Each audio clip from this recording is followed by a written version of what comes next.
Right, hey up. Not been around for a bit, so thought I'd just put a little video up of me getting ready for the season. So I'm going to put some early potatoes in. I say early, they are first earlies. Red Duke of York, been chitted away nicely. I am going to harvest some of these early, but I'm not in a mad rush for them, so I'll just take them when I need them. So I'm just going to show you how I do it. Getting potatoes, been chitting nicely, got little chits on. Bag of compost, you can see that. Some grow more,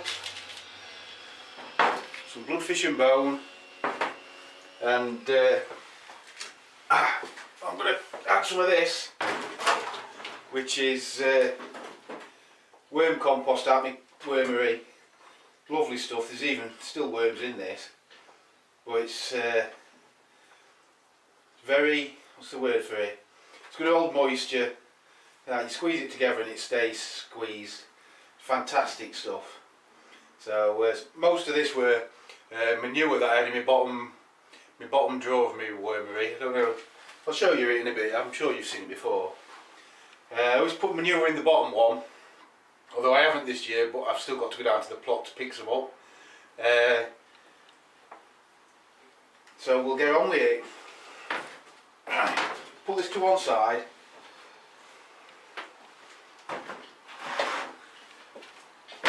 I'll show you my pots.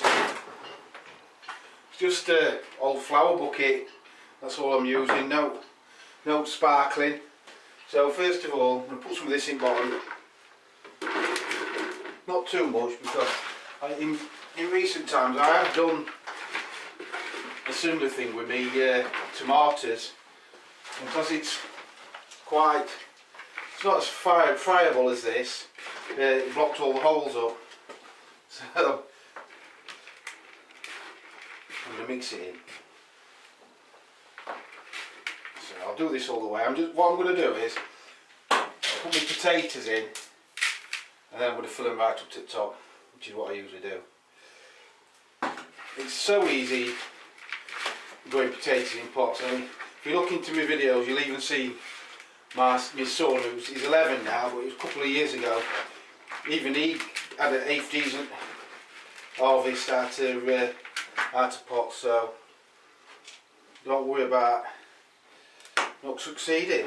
So I'm going to put 2 in these. I'm going to grow 4 pots. So 2 potatoes, just like so. And then I'm going to cover it back up with a mixture of this worm compost.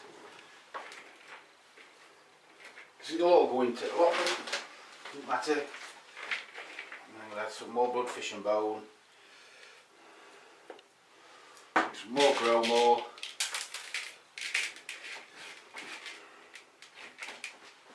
And that's all there is to it. I mean, you can use compost out your compost heap, or you can use shop bought compost, anything you want. I've seen people grow potatoes in sand, grit, so it's all there, isn't it? A bit more. It's going to be in a long time. Your bloodfish and bones, slow release, because they're going to be in there that long. And I'll top dress with some fresh compost.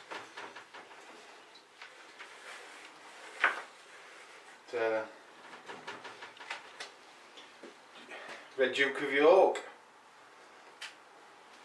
I'll do a couple more. There's no need to bore you with showing you the exact same thing over and over again. I've now done 2 pots in the same way as you saw me do the first one. So a mix of the compost from the wormery and the compost from the bag. And because I like to experiment, I've decided to do one bag or one bucket of just the worm compost, just to see if there's any difference in yields. There's always going to be a difference because of the size of potatoes and different positions the pots are in, but I'm going to try and do it as scientific as I can. So I'll leave them two similar size ones. So I've got two potatoes in there, and all I'm going to do is put all this worm compost around it. This was going to be for my asparagus bed, but I'll just chuck some manure on there. So in it goes.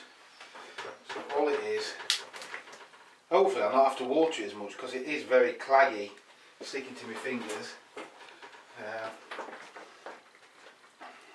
We'll see. We'll see if it produces any better yields. I'm going to put some more good fish and bone and grow more in. The other one to hold back on the fertiliser.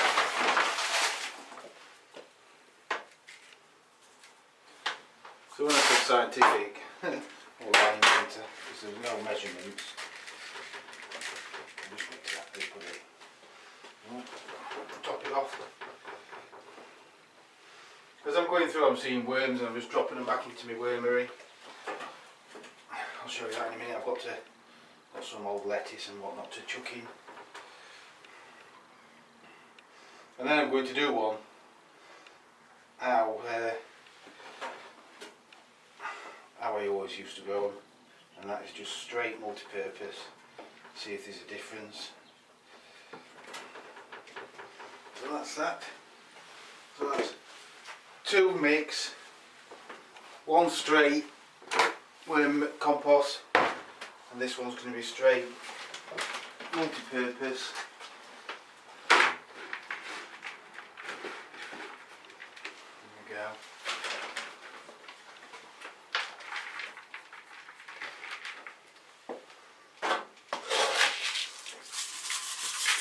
La-di-da-di. Try and keep it interesting by doing these little experiments if you like. That's a good mix. So this is just straight up multi-purpose. We've all done these. This, I think the majority of people grow them straight jumbo.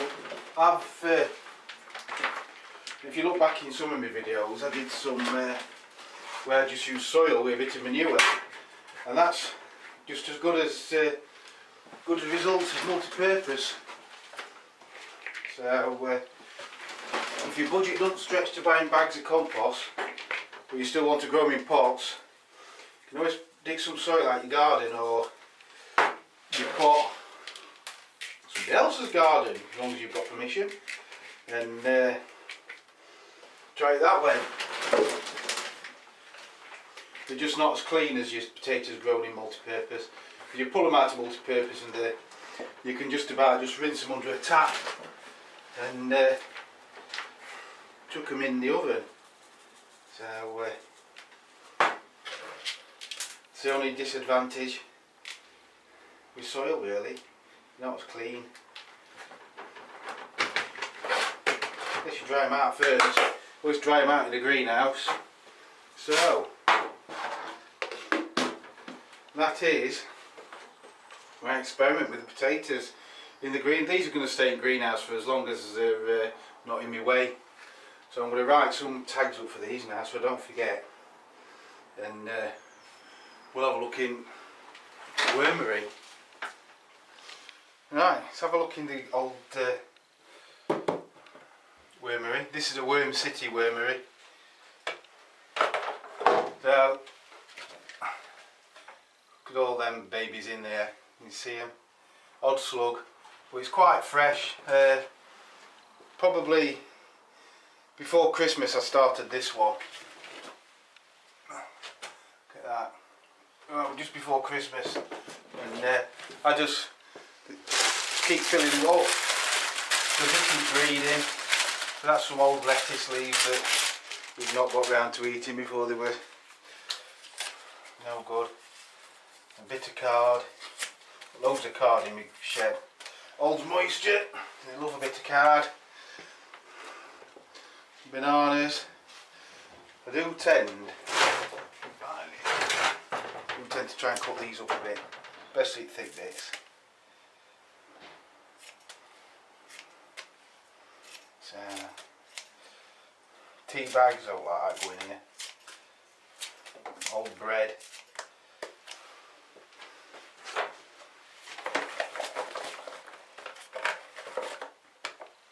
In there's my hair from when I've had my hair cut.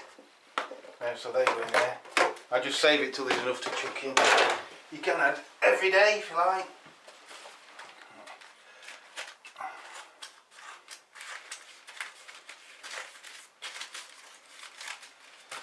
So that's that. A bit more card in, I think. Old day box. I'll use the chitting potatoes in.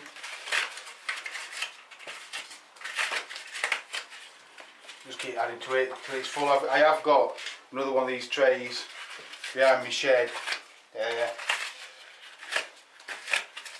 that I want to put some manure in for the bottom one, because I also take a lot of the worm tea from it. So if you can see, tap down here, there's tap here, and the worm tea collects in an old watering can I've got underneath. I always leave the tap on unless I'm moving it. So yeah, because it's fresh, I just a watering can here, some water in, obviously. I just water this cardboard just to get it going. Don't mind a bit of moisture.